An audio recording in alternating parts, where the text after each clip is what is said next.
Ladies and gentlemen, welcome back to How to Win at Chess. This is a series where I play against my subscribers, and I go up the rating ladder every episode, playing 10-minute games, walking you through every phase of the game. But this is episode 31, and things get boring, all right? It's a little bit difficult to make the same thing exciting every single week. So today I'm trying something new. Today I am playing 10-minute rapid games against whoever I get paired against in the pool. It could be low-rated, it could be high-rated, it could be a cheater. I have absolutely no idea what to expect, so I am absolutely terrified for this episode. As always, those of you that click on these episodes early, just for today, we have an Easter sale for all of my courses, and they are 25% off. Also ending today is your opportunity to play against the Levi bot for free. I made a video a couple of days ago where I told you about the launching of a new bot called Levi that will help you practice your opening courses. And today is the last day to actually access a couple of those courses for free. And yeah, here we go. I have absolutely no idea what to expect. Let's play some chess. We're searching for an opponent, as you can see on chess.com. I'm playing a 2300 rated player. And I'm gonna, all right. I don't play chess. I try to be active on chess.com. Very cool. All right, so these are real people we're playing. This is an 1800 FIDE rated player. I'm gonna play d5. We're gonna see what my 2300 rapid opponent plays, and this is a rapid game. All right, so this person is and what I mean by that is it's I meant to say it's a rated game, not a rapid game. It's been a rapid game the entire the entire series. So my 1800 FIDE, that was what that said, right? My opponent is 2300 and 1784 standard FIDE. Okay, so playing a Scandinavian defense that is available as a sample for free and also otherwise. Bishop to f5. Now the big question is what happens with this d pawn. A lot of people, they wait a little while, and then what they do is they play d3, which is fine, but d4 is a bit more ambitious. We're going to see what my opponent comes up with. But a lot of people also choose to play a little bit more passively. It's a bit more boring if they do that. I've had this several times already in this series, this line with d3, but never against a 2300 rapid rated player. This is very scary already. I mean, this is the highest rated player I think I have ever played in this series, and it's because I'm in the rapid pool. Now, the truth is, as you go up and up in rating in the rapid pool, it's life. I mean, there's a lot of people cheating. I'm not talking about my opponent. I'm talking for me personally. And I don't play a lot of rapid on chess.com at 2400 because you just have like these kids. These kids make accounts and then they just play, and then they cheat, and they get banned, and they like try again. So I don't play a lot of online rapid, even though to improve at chess and as an intermediate and as a beginner, your player pool is massive. So you should definitely play 10-minute, 15-minute games. It's the only way to really sit and properly think. I have played hundreds of thousands of chess games, so I like to play 1 and 3 minute. Speaking of 1 and 3 minute, my opponent has been thinking, I think, for over a minute at this point. And yeah, I mean, we are pausing out of the opening. Maybe my opponent is going to my live stream and seeing if I'm live, but I'm not live. I'm just here. Okay, d3. The general plan when the pawn is on d4 is to play bishop to b4, but with the pawn on d3, this doesn't really work as well because after this trade, the dark squared bishop that lands here is quite strong. So I just like to play very solidly and then bring my queen back because most people will play bishop to d2. A lot of my opponents in this series have been playing knight to h4 to try to get this bishop. That's a very decent idea. And now, since I'm playing somebody very close to me in skill level, I'm not going to take it easy against them. I'm going to try to win at all costs. And part of that is putting pressure on the clock. Being up 1.5 minutes in a game with 7 minutes on the clock is a big deal. I also naturally might speak a little bit less and play a little bit faster and try to explain things a bit more quickly. As today, I'm just going to try to play people my strength, but I have set the seek to everybody, so I might get a game against whoever, depending on, their rating bounds. So 2-minute time advantage now. I mean, if my opponent spends 1 minute, 20 seconds every single move, it's going to be quite good for me. Okay, so that's an interesting decision, right? Is the idea to sacrifice. Bishop g6, rook e1. Well, I am a step behind in development. Bishop e7. I mean, am I worried there? The alternative is I can just play bishop here, and when knight takes, I can take with the queen, and I can just try to get castled as fast as possible. But I somehow have doubts that this is the best way of playing. But it definitely looks pretty dangerous. Rook e1 and then some sort of sacrifice here to make my king stay in the center. It's spooky. It is definitely a little bit unpleasant. I mean, I'm definitely going to be worried about this. But if my opponent's spending... Right. So now the question is, do I play bishop e7 or do I play here? I mean, I got to tell you, I do like the prospect of protecting my king. This does strike me as a pretty natural move. And I think if my opponent's going to take, they have to go now. If they wait, I'm going to get castled. So probably you got to go here. If you take with the knight and then the bishop doesn't threaten anything, you know? I'm not convinced that's the best move, but I might not know anything about chess. I suppose I should be pre-moving this, right? This is a safe pre-move. No reason why I wouldn't. So, if this gets really dangerous, we're going to have to use the clock as a weapon. And there it is. There is indeed the sacrifice. So now this pawn is under attack. If I protect the pawn, the knight will try to maybe get in over here. This is a major idea, bishop to f4. I have to be very careful. Maybe bringing a knight to the party is the best way, and then just trying to... Maybe I can just move my king right now, although that looks pretty awful. I don't really want to move my king. Also, my opponent can play queen e2. So, maybe knight a6 to protect against knight c7. I mean, I think I will have to lose the... I will probably have to lose the g7 pawn. I just cannot justify this move. It seems like a colossal waste of time. Oof. This is a dangerous position. Knight bd7. What am I doing against queen here? That was a big question.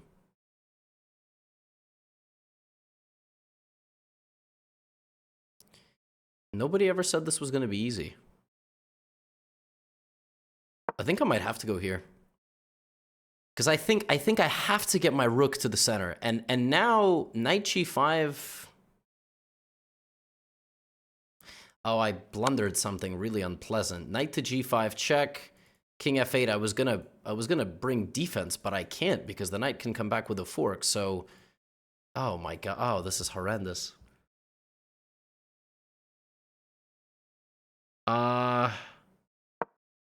Yeah, this was my big idea, and I thought we could make a draw. That's what I thought.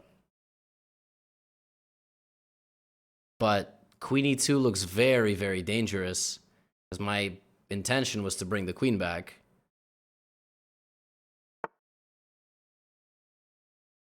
Yeah.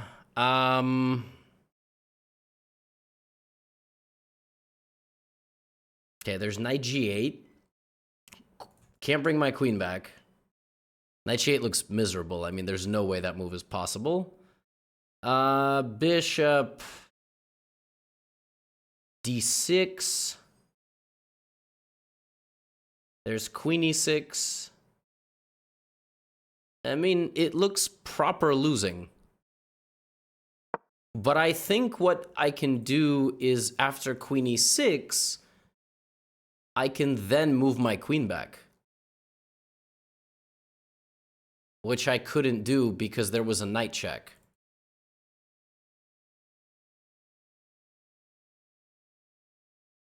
I mean, there's even moves like bishop f4 here, which are... I mean, if my opponent finds that, like, what can I do? What can I do? Okay, that doesn't look that smart. Because can't I just play king g8 here? King f7 is a draw. I can't walk into... Does this lose? But why would my opponent... I guess they're just gonna move the knight and re-threaten queen e6. Like, are they just gonna go back? But then I can come back and it's no longer a fork. No, but that still is probably a problem. Oh my goodness. This is very, very dangerous. I don't think knight e6 was right. And again, I'm trying to stay up about a minute and a half up on the clock. Otherwise, I'm dead. I mean, I'm very close to dead anyway. But if I get this pawn here, and I get my king to safety, I'm up a piece. Like, we gotta realize, you know, my king is in a lot of trouble here. But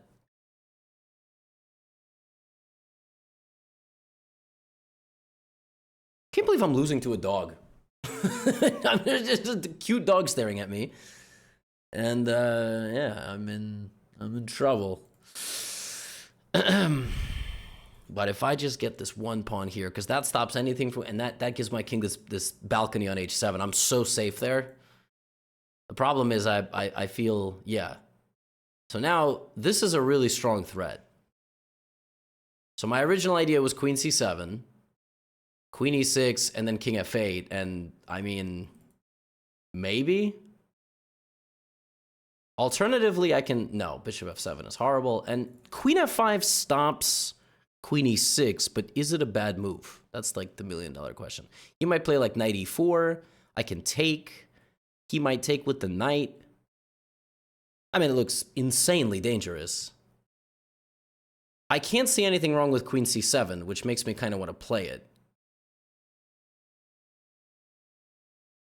But I mean, I just, queen c7, queen e6.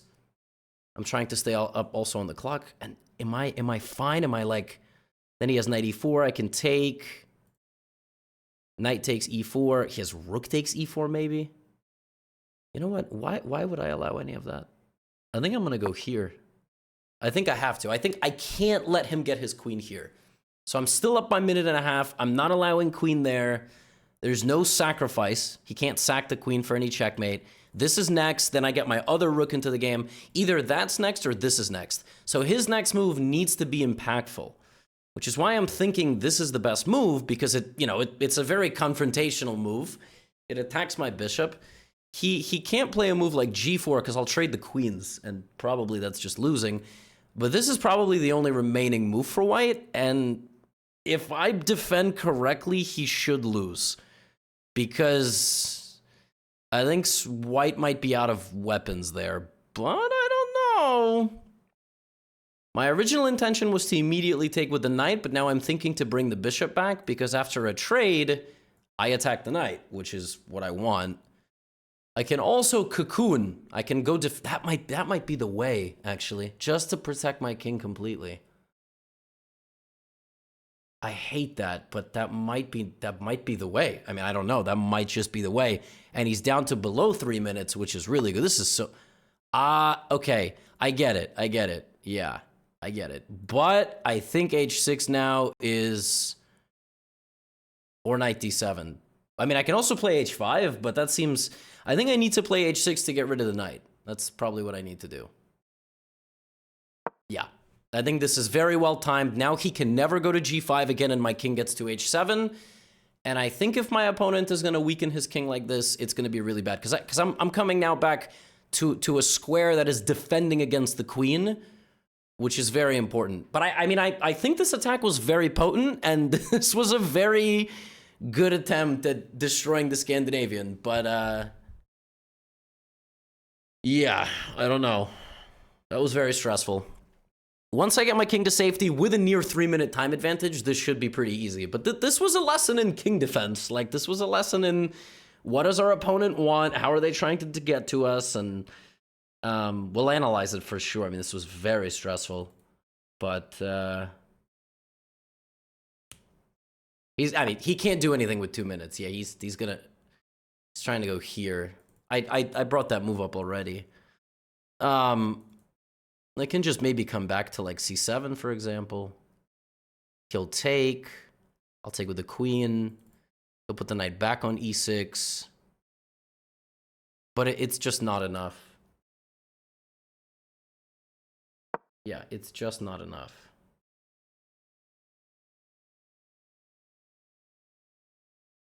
You know what I blundered?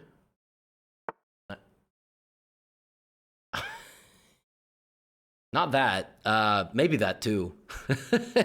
No, not that. There was some... He could have played knight takes, sacrificed his queen. I mean, my god, this position is a nightmare.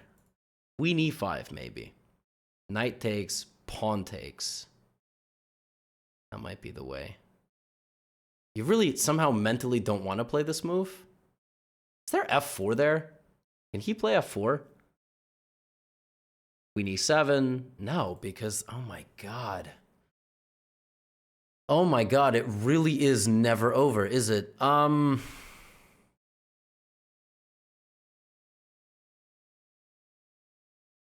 Okay, let's see if you... I mean, he has a minute 50. I thought it just weakens the king, but then the bishop can get out. But maybe the bishop getting out... So f4 here, here... He doesn't have the attack anymore. His bishop, despite getting out, is actually interfering with everything else. I could also maybe throw in this check, but I don't... Yeah, this was my master plan. And now when he blocks,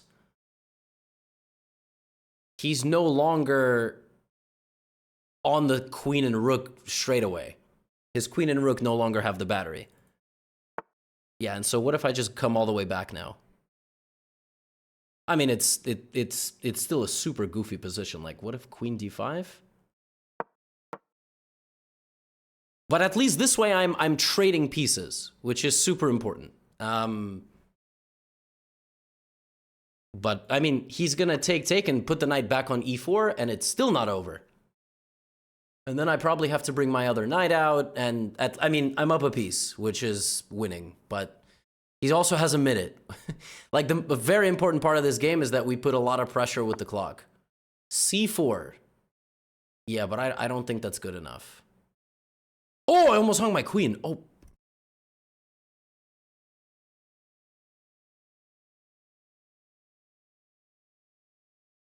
I straight up almost went queen f6. It's unbelievable.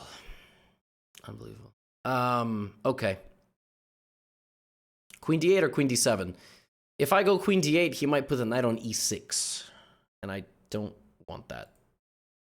I mean, he's defending very well. What can I say?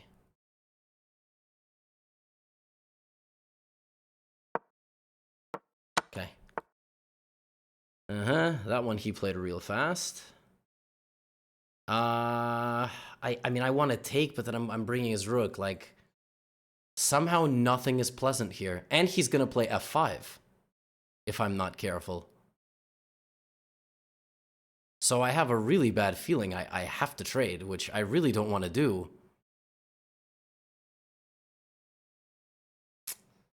Because, yeah, he's just going to play f5. I don't really see an alternative. Wow.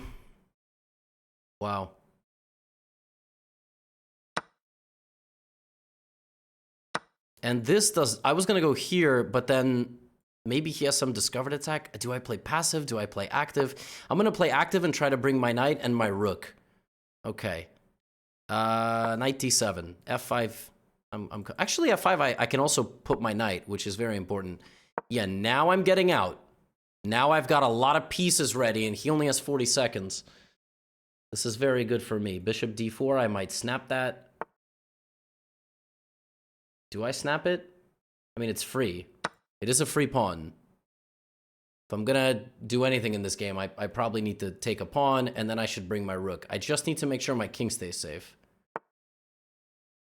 That's a good defensive move. My knight is protected with my rook. I think to do anything with 30 seconds, he's gonna have to open up the position.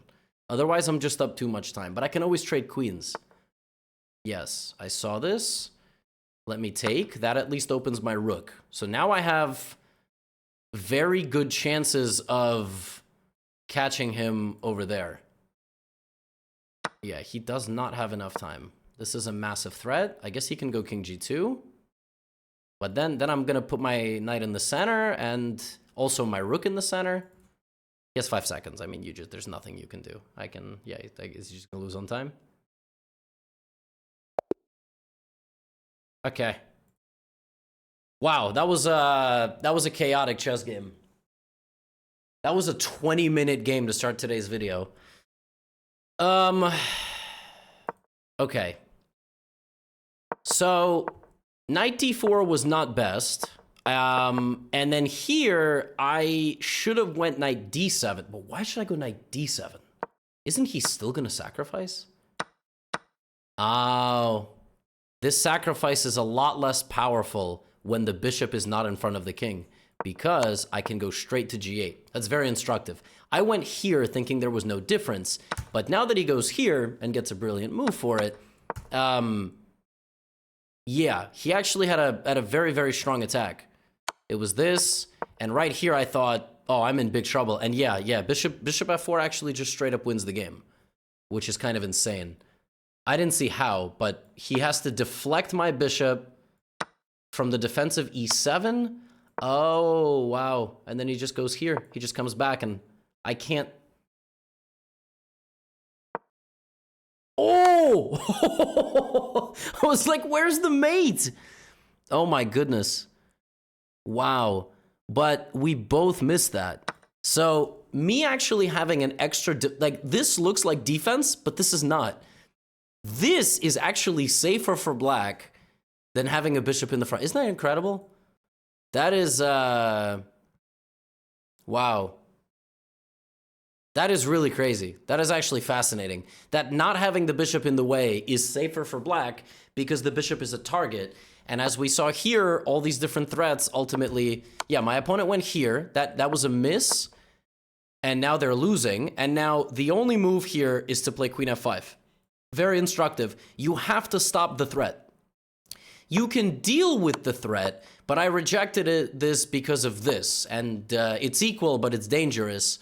Instead, I went queen f5, and queen e6 is stopped. My opponent went h3. This is okay. Knight e4. This is definitely a bad move. This definitely gave him some chances. For example, I saw here that he could sacrifice his queen, which is absolutely ridiculous because that covers mate, and after it takes, he has a fork, he wins my bishop, he wins my rook, which is just completely unbelievable. So what I should have done there is I should have taken, probably. I should have taken. Instead, I did all of this and got myself into a little bit of a mess. Luckily, well-timed, and this looks scary, but because my opponent just has a bunch of pawns in the front, black is winning. Notice how quickly I got all my pieces into the game. Like queen up, knight, rook. I just got it. I didn't even take on c4 here, even though it might very well be the best move. I just wanted to get all my pieces in the game. So that was an instructive game of how to deal with a massive attack early. I felt like we handled the clock pretty well also. I'm gonna seek another 10-minute game. Oh, this is kind of boring. I don't want to play the same person. I'm not like worried about this person, but I mean, in an ideal situation, I could play different people if that's... Is that okay with you, chess.com? Can I... If I abort against the person, and then I like... I'm gonna be really annoyed if it pairs me with this person again. I'm just trying to play a new person. I just want to play different people. I don't want to have a video where I just play Carlos the whole time. You know? Maybe I'll have to... All right, Kenzowski. Another e4. Okay, I guess this time I'll play a Caro-Kann. And this person is... Wow, this person has an account that's 10 years old. That's incredible. This person's been playing chess for a while.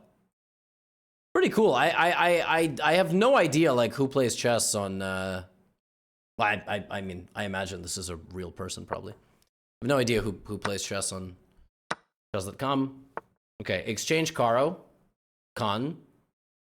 Lot of lines here. I'm just gonna play knight c6. Wow, so a 2300 chess.com rapid player is playing this, which is not, I mean, it's nothing particularly special. Even a lot of beginner and intermediate players play like this. I guess I don't know. I mean, I can do a lot of stuff. I'll play knight f6. I don't have to play like this. Okay, knight e5. Yeah, this is one of the ways to play. And me personally, I'm completely fine giving up the bishop here. I do not mind. And then what I like to do is I like to quickly utilize the empty king side over there. So this is one of the ways of playing bishop. But yeah, that's all reasonable. I mean, you can also go a6 because it's kind of a question of what the bishop is going to do. Since I don't have a light squared bishop anymore, I want to put a bunch of pawns on the light squares. In a perfect world, white utilizes the e5 square. That's not really a good move, I don't think. I mean, probably. But okay. This is a possibility to trade the bishops. What my opponent wants to do now, and it's important to understand the structures of your openings, what my opponent wants to do is play c3, put the bishop back, and like I said, ideally get a knight to e5. Like, that is what you're supposed to do in this position. I could play super aggressively, although I think that's pretty flawed. I don't think that is accurate. I think the right way to play is castles, but it's rapid chess. And since my opponent castled, I might try to show you how to utilize, an attacking mechanism like this. Oh, by the way, did my opponent just blunder a pawn? I might have a little combination here. How to use an attacking mechanism when a side has castled and you haven't. So I can't take, but I can go b5. And now I can either take and then take, or you know what I'm going to do? I'm going to take, because either my opponent goes here allowing an attack, or that move, which opens the rook, but now there's a bunch of empty space. So I'm just a pawn up. That was a nice little combo, and my opponent's playing super fast. I mean, I don't know. They're playing as if this was all planned. Another important question is, do I take the knight, or do I take here, or do I not take anything and I go back? I mean, I kind of want to take here, but I also kind of don't want the knight to survive. So I'm going to take because I'm not intimidated by this bishop at all. Maybe I should be. And now I'm just a pawn up, and it feels pretty healthy. Now, of course, white is going to go a4, and white is not just going to sit around, probably. I mean, I have no idea. But now I would love the queens off the board. That would probably be perfect for me if I can get a queen trade. So maybe for now, we just continue with this h-pawn. Right? We go for a little, we try to open up the side of the board over there. I think g4 might happen. And then maybe even h3. And then we hit the pause button. Like, maybe... I also have a really nasty checkmating combination, which I could uncork, which actually begins with the move knight e4. This is a really disgusting idea. The idea is to go queen a7 check and knight to g3, which wins on the spot. That would be stopped by this, but then I would still trade the queens. Like I said, I want a queen trade. And I don't think my opponent saw it. Queen a7 and knight. Oh, this is so beautiful. Now they have to go rook f2, at which point I trade everything and I win the endgame. I mean, that is a beautiful example of how big the board is. I mean, queen a7 is gorgeous. Wow. Oh my goodness, that is... I'm so happy with that game. That was an 8-minute follow-up. Wow. We got to analyze that. That was awesome. And that was instructive. That was sort of punishing inaccurate play. And this is a 2300. That was a Caro-Kann. And I'm just sort of playing, the openings that I recommend to you. And I didn't do anything special. I played at 91% that game. My opponent went e4. I played Caro-Kann. And sometimes a lot of you beginner and intermediate players, you get a little bit scared when a person plays a slightly different move order. The way you just play the Caro-Kann is, if they ever take on d5, you're in an exchange Caro-Kann. So if they play d4, d5, take, knight f3, it's the same as if they play knight f3, d5, take, d5. Like, it's the same position. Look, I mean, I'm just toggling, but it's the same exact position. So don't be spooked by knight f3. The only unique thing about knight f3 that they could do is they could play d3, which is called Breyer variation, and then they could play the two knights. But the two knights begins with knight c3 and knight f3. Like, it doesn't matter, So, right. My opponent went here, played d4, and again, there's a million options. I went knight c6. And this move is nothing, no masters play like this. Really rare. It's a really rare move. It's generally considered better to put the pawn here and put the bishop on this nice square on d3. But it's also important to understand the middle games and the structures that come out of the openings that you play. And, I was like, well, if my opponent is going to try to attack me like this, I can defend with the queen. But like I told you, I actually don't mind giving away the light squared bishop. Because, as you saw, this trade removes a key piece of the white king side. So without that knight, white's king is inherently a little bit weaker. And since I traded the light squared bishop, right away I'm putting pawns on light squares, right? And I'm playing like this. I put 2 pawns on light squares, which actually brings me up to 6 out of 7 pawns on light squares. And if my opponent took, both captures are fine, but probably I would have went here.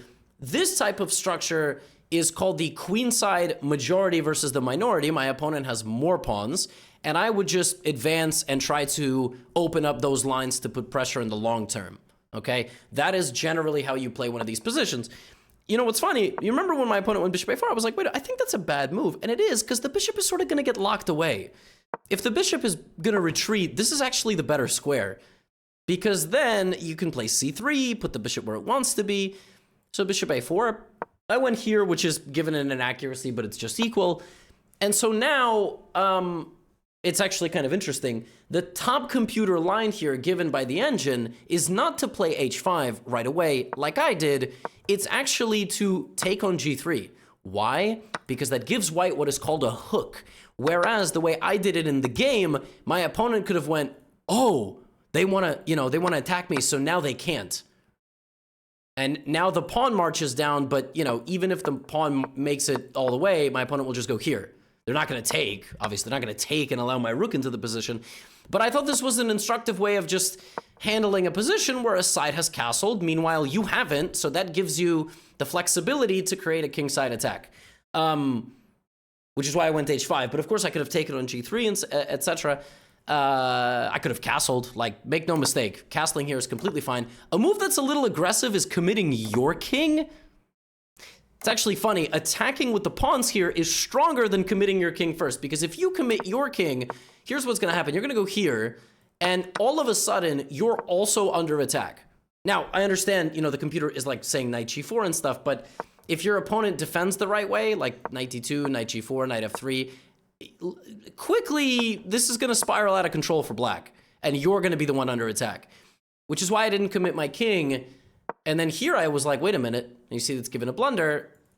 I've had eyes on that pawn since the opening. That move blocks this. I pause, and my intention was, of course, to play h4, but here I played b5, I took, and then I took, and now I'm just up a pawn. And the instructive thing that I set up here is a tactical pattern. That might have looked really genius what I did, but what I set up here is a tactical pattern based on the color complex of the position. So because I had all these pawns on the light squares already to repel the enemy bishop, my dark squares were very open. Like my queen could kind of zigzag on the dark squares. When the king goes to the h-file, my rook is right there. So I just need to guarantee the h-file opens, which is why I played h4. And now I went knight e4, setting up this concept. Of course, like I said, whenever you're up like this, the scariest thing is the opponent's most powerful piece. So had my opponent went queen e3, the engine and I both said, just trade the queen. Like, you don't even need to think about this. Just trade the queen. Now white can't checkmate you. You put your rook on the c-file, you castle, or you can even put the king in the center, anchor your knight into the center of the board, and very slowly make the trades, simplify down. But none of that had to happen. None of that even had to happen because rook d1 was played, and my opponent resigned because after king to h1, this was the idea, which is kind of insane. That is checkmate. Like, the king literally is mated from the... You physically cannot get further from the king, and yet it's mate. Because my pawn walls out the queen, and the other two pawns wall out the other two pieces. Like, it's a full wall. So the alternative to this would have been to play rook f2, and now I don't even have to take, but I would have just done this, and I would have went on to win the 2-rook versus rook and bishop endgame, because I have more pawns. I would trade rooks, and, that would be that. So that was, I'm very happy with that one. Maybe a couple of more games today, or maybe, I don't know, I'll play till I lose or something, but hopefully, again, I don't just play the same people over and over. So let's keep it going. I've only played 2300s. Okay. This is a person with an older account. Now, this game I'm playing with the white pieces. Let's play e4. Play e4 and see what's up. The French. There's a lot of things that you can play against the French. I'm gonna play b3. Might work a little bit worse in rapid chess. I like to play this a lot in blitz. This is in my e4 course. This person is 2600 bullet, which is quite impressive, and 2500 blitz. So clearly a player that plays a lot. And this is the idea. This is the gambit. You give up the pawn, you play knight c3, but in reality, you actually don't want to take the pawn on e4. You want to launch this attack with the pawns. So the way I play this is I actually delay the capture on e4. Okay, my opponent is playing super fast. I delay the attack and rather the capture, and then I play like this. So against a5, which is a very good move, I personally just like to shut the whole attack down. And I like to play a4. Now, I could have, of course, played g5 and taken the pawn back, but then black is actually arriving on my shore faster than I am on theirs. So I like to play a4, and usually people pause here with black because it's kind of annoying. So now they have to make a decision, like, do I go all in? Do I just try to sacrifice, rip things open? Or do I play a move like knight to c6? And knight to c6 is just trying to put the knight on d4 or b4, right? Trying to take advantage of my weakened squares. g5 is a move, but then there is knight here. And then maybe I'm not getting quite what I want. If I take on e4 now, my opponent still goes knight d4, but then maybe I have queen d3. And then after we trade, I'm still kind of targeting, the knight in the center. So I think now is probably the moment I should take. Because if I go g5, I'm getting into all of this. One of the ways to kill my fun here is to take and trade this bishop, which is actually one of the variations. Here, black can play here, here, here. Like, black can play a lot of stuff. The idea of putting the bishop there is that in this position, black will put the bishop on f6 and trade, and the game is roughly equal. So I did not get all of the attack that I wanted, but... And as we can see, that this is exactly the line that my opponent is going for. Now, I don't want to take. Just so you understand, I don't want to take because there's no reason to put the queen out there. Although, black will probably take and put the queen out there. So I need to come up with something useful. First of all, I can play d4, which is a move that I like to play sometimes. Just to block everything in the center. So I might do it now. I need to think for a second if that's where I want the game to go. Another option is to play pawn to f4, but somehow delaying my development without any real cause doesn't feel like, I don't know, my opponent will probably take and they could even trade the queens. Somehow doesn't feel like d4 feels better because at least I'm taking central space, but there is the threat of a queen trade that could potentially, ruin things and make things a bit less fun. But okay, I mean, let's do it and let's see. And if my opponent plays this very slowly, like, I don't know how, but, then I'll play f4, then I'll threaten mate. Some of you may be wondering why I didn't just threaten mate. It's because my opponent's not going to hang mate. They're going to take, play queen f6, and probably here, and there's no reason to trot the bishop out here unless I'm guaranteed a checkmate. So I'd rather trot the bishop out there behind a pawn, because I also have to worry about things like this. It's not just about what I want, it's about what they want as well. A move that is very annoying to me here is queen d5. It's not particularly good, but it kills a lot of my attacking prospects. If I trade, then my opponent is activating the bishop, so I'm not going to do that. I might play f3 or bishop g2 or bishop d3. So I might go here, here, or f3 so that we trade on my terms, and at least my position has a bit of pressure.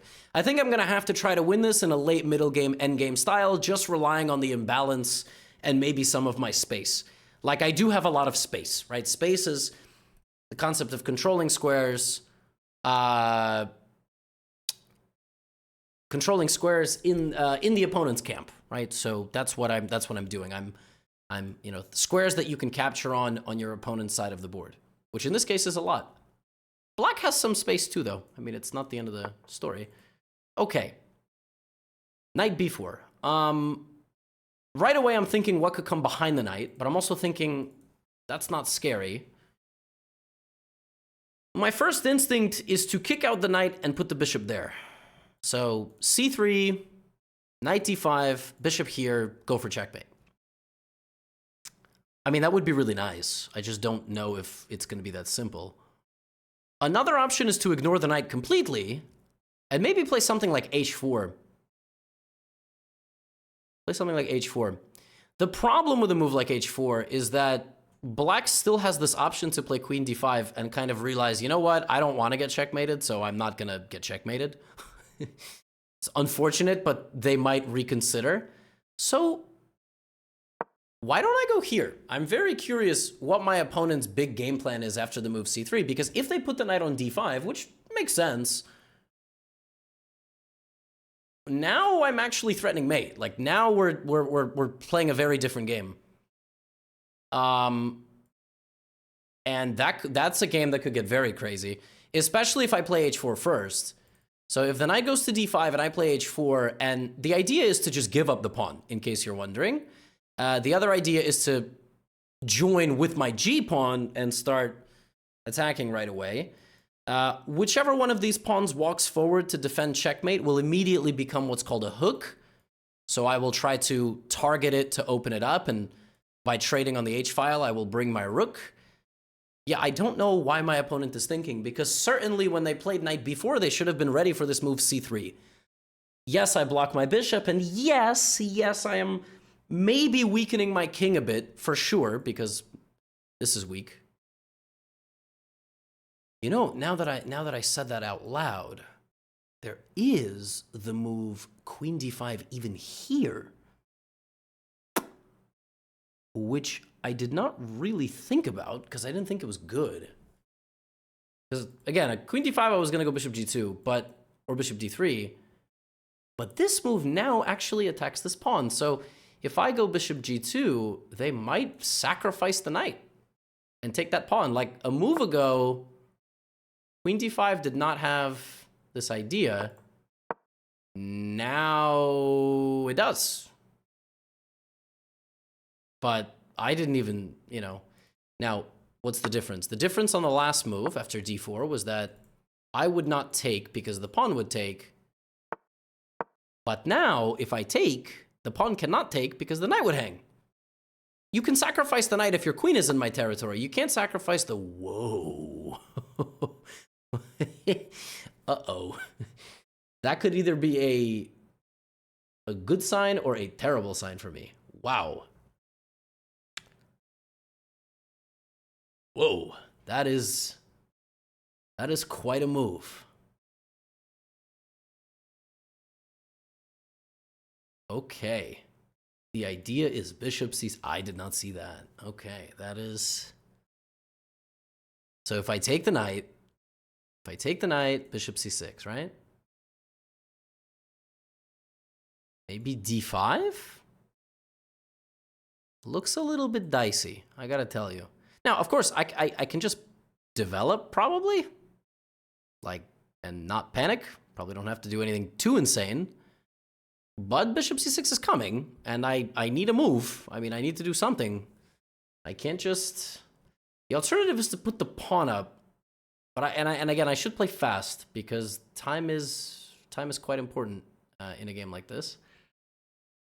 But bishop c6 is probably going to happen, and then I need to come up with something. f3, bishop c6.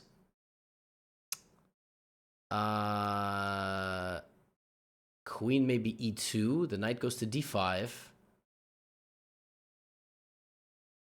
I'm not crazy about that position. I'm really not. I'm not having a great time.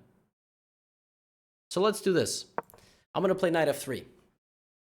Here's why. I think I need pieces in the game. It's really that simple. I think I need more pieces. Like, playing pawn f3 feels feeble. I'm gonna get my knight out. Now I gotta decide if I go here or here. Or here, but queen f4 could run into some problems, I feel like, with... Not really, but... Now, I don't want to go there, because the knight is gonna attack me, so I'm gonna go to e2. As long as that's not losing anything. There might be queen d5, by the way. Again, that move is haunting me. I mean, if there's queen d5, like, what can I do? I'm just getting destroyed, right? I'm kidding. Yeah, that felt a little bit more human to me, but maybe there was queen d5. And so now I was just going to go rook g1. And the idea of rook g1 is at least I get off the diagonal, and maybe it's okay. No promises, but maybe. Am I losing? And g5 is an idea in the future. Of course, this is completely not what I wanted, but at least now I can play moves like knight e5, and I still have to worry about the queen side, but a bit less somehow. A bit less. But maybe, yeah, maybe c3 was simply a bad move. But this is what happens when the entire episode is playing against people that are, you know, killers. Like, these are obviously very good players. Play Rapid a lot on chess.com. So, yeah, tough competition today. b5 anyway. Well, I have to take, right? I mean, yeah. Okay, it's a gambit of sorts, and they're trying to, you know, go here. Oy, oy, oy, this is crazy. Knight e5. Queen c2 is an option as well. Queen c2 kind of... Do I play c4 and create a counterattack? Do I play g5 and shove the knight backwards and then think of what to do next? You know, I kind of like that. I kind of like going for my own attack. Like queen e4, bishop here. But I gotta be really careful. And I gotta be faster. Knight e5.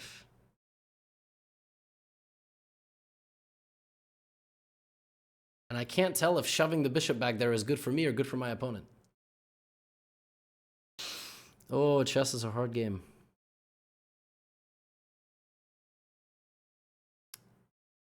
Wow. g5.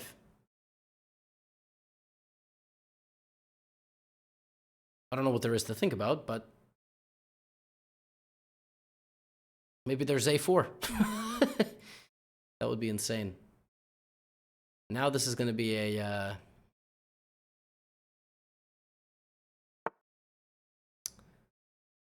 going to be a big battle here.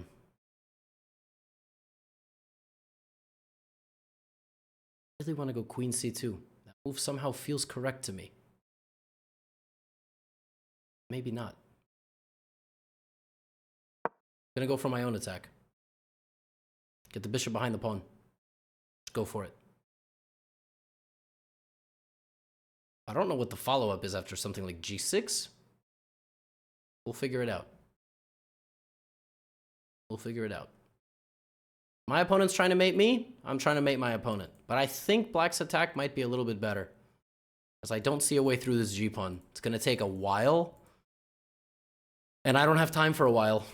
But what's making this possible is the fact that the knight can't really move. Moo? Moo. Okay, well, that's still mate, so you can't move the knight. I mean, I guess you could go to f6, but that's terrible. Now maybe I just rip the whole thing open. No, I can't rip the whole thing open, unfortunately. c4, knight, c3. Yeah, I have to respect this attack, I think.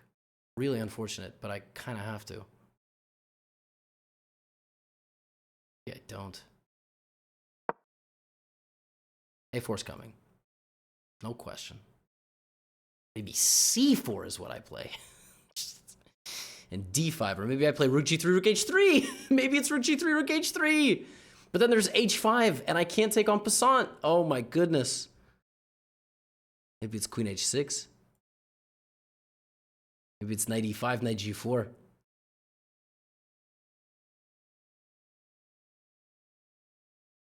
Maybe somehow it's none of those things, and I just, like, play defense for a second. My knight is hanging, by the way. But I somehow don't think that black wants to get involved in all of this. I think black should go here. I think my opponent should just play a4 and not think. They thought for 44 seconds, so now I have to do something smart. Can I bring the knight back? Can I play bishop c2 and bishop takes? That seems slow. Do I just give up the knight? Like, do I just play knight e5? I think I'm just gonna go for it. This is a huge bluff, but I'm giving up a pawn because I don't see a way in with the rook yet. Yes, but my bishop is safe. This I think is bad, because how do you get my bishop out of the way? Yeah, but now this is feeling a bit desperate from black. Also, I have en passant, no? But then I'm opening up the position. Oh my god. Knight g4, cd, maybe c4. Yeah. Oh, we're building this huge wall. And also the move c4 opens up my bishop. Oh my god, this is nuts. If pawn takes, maybe then I play like knight g4, knight f6. That's what I go for. Maybe I have queen takes d4 there as well. I have queen takes d4.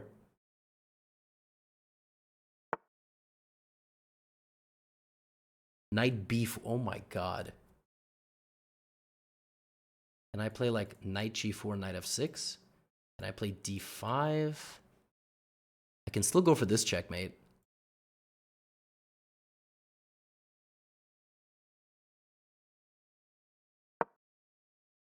This is unbelievable. And I'm always looking, by the way, just so I'm not taking my eye off the ball here. I'm looking at all these checks, monitoring my king. Queen h6, knight f6 is mate. I'm going to get there first. It's just a matter of time. Also, this can open at any moment. That's the thing. This bishop in the corner is a huge problem for black because of all the dark squared weaknesses near the king. So it's very close to being game over for black as well. And knight a2, I just have king b1. Like, my king is okay. And I've kept the position closed. Most importantly over here, I've kept the position completely closed from the queen. I've been expecting this move. Can I sack my queen? I don't think so. I don't think I can sack my queen. Take. No, I doubt it. But I can't play knight h6 check. I can also play knight f6 check. This feels better to me, but oh, it might have been a mistake because now I'm going to block my bishop. But I thought I'm getting my pawn in, which I thought was important.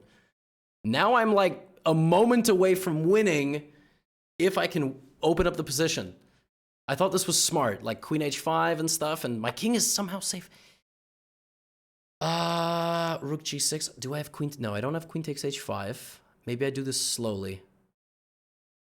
Like, put the queen on f4. d5, queen h6. That's the way we're going to win. Rook g5. All these moves are like right there. I'm right there. Also, that's a free pawn. Now I'm just super low key, but I'm threatening this pawn as well. And I definitely have a sacrifice somewhere. That looks like a little bit of a desperation move. I'm just going to take it. There's nothing happening. The queen's not sneaking down here. Although it does get my rook kind of off of where I want it. But now I can wall out the bishop, maybe. Unless the bishop is going to come around. Rook e7 looks very good. Looks very good. No queen move. There's no infiltration. That's a queen hang. That happens, yeah. Low time. Oh my. That was a crazy game. We got to analyze that. That was a wild one. Wow. I played 80%. I didn't play that well. Yeah, c3 was a mistake. C3 was a mistake, and wow. It was a mistake because of getting hit with the move that I got hit. I mean, that was an incredible move. So here, I should have kept developing.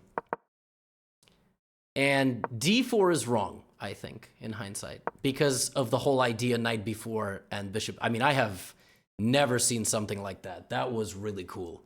I thought all of this was kind of okay. My opponent played well. And then, yeah, the computer here... What? Why is it saying bishop c4? Doesn't that just blunder a pawn? What? I'm sorry? Oh, the queen is just getting trapped in the white position. Like, I mean, I thought I had to cover this concept of getting the queen to f6, but interesting. Yeah, the computer likes f4 instead of d4. I did mention this move, but somehow it felt a little bit stupid to have these two pawns. Like, I don't know, it just didn't feel And then maybe knight b4 is still possible. But I guess it just likes the space. But the way I did it was wrong because of knight b4. Now I should play knight f3 to get another piece into the game. Bishop d7. And I stopped this by going here. That is the key idea. Yep, that is the... Bishop takes, queen takes, and now I have... And at least now there's nothing getting skewered. You know, nothing's getting skewered, and that's mate. I did this in a very bad way. I calculated knight d5, at which point I was going to go h4. And yeah, I mean, it's equal, but I think the position is very pleasant to play as white. My opponent went here, which got a brilliant move. Oh, now I'm in trouble. I went here and here. Yes, yes, right away. I spotted queen d5. I thought I was in huge trouble. Oh my god. Now here, I would have had to go for bishop g2, sack the knight, takes. I think I would have lost this position. I mean, this is, you know, maybe queen c2, but this is, I mean, this is so tough. Knight d2 is the better move. Because you trade bishops. Oh, that's very, look at this. What you do here with white is you put your knight on d2 because you're going to trade a piece. And your opponent loses a lot of attacking potential without that piece. And if you trade the queens, you trade another piece, and all of a sudden, you know, this looks really dangerous, but it's really only dangerous because black has other pieces. Like the queen herself is not doing anything that scary. But that didn't happen. My opponent went here, and suddenly we were battling. So I went here. This was a blunder because a4 was a good move. Yeah. What should I have? C4? What about this? Oh my god, d5. Wow. Takes? Impressive. That is an instructive concept. And the way you analyze your chess games, by the way, you should try to take general things out of them. So this is instructive because there is a kind of a saying in chess, when your opponent is attacking you on a side of the board, the best way to strike back is in the center. Because in the center, you can direct play to all three sides of the board, whereas this is obviously directing play to one side. There's no way that affects this. But this affects this, like everything opens up. I didn't go for this because I didn't see the idea. I didn't understand why I would do this because I thought a4 was very strong. The idea is queen e5, and this is a much more direct checkmate threat, which can only be stopped by weakening the king even more, and I would get a very good attack. I didn't do that. I thought I was going for mate this way, but you remember I was saying I thought this was not strong enough, this attack, and it probably wasn't, but I still managed to make it work. So the critical moment here was my opponent defended their bishop, and instead of doing that, they should have just went a4. Because by the time I accomplished anything over here, they got to take. Like, that is another thing you're going to notice. a4, I went knight e5. Positions in the balance, maybe again, here the best move is c4 and d5 and try to do all of this. I didn't understand why, but I guess it just has to do with this bishop. Yeah, it has to do with the bishop. It has to do with the fact that the dark squares are weak, which is, yeah, I should have been faster with this opening of the position. But the most instructive thing here is you have to take the pawn.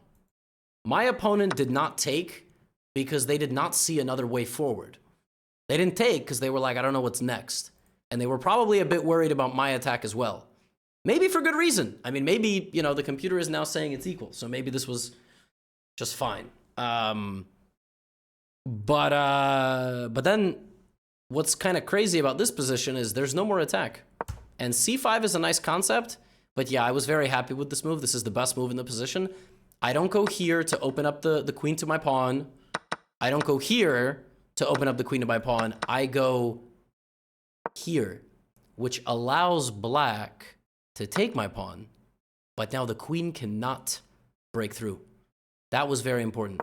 In this cobweb of pawns, you got to realize the queen is going to try to open up. So don't take and give a target. Don't activate the queen. Go here, sneaky activation of the dark squared bishop, which we've seen already, kind of instructive from the corner.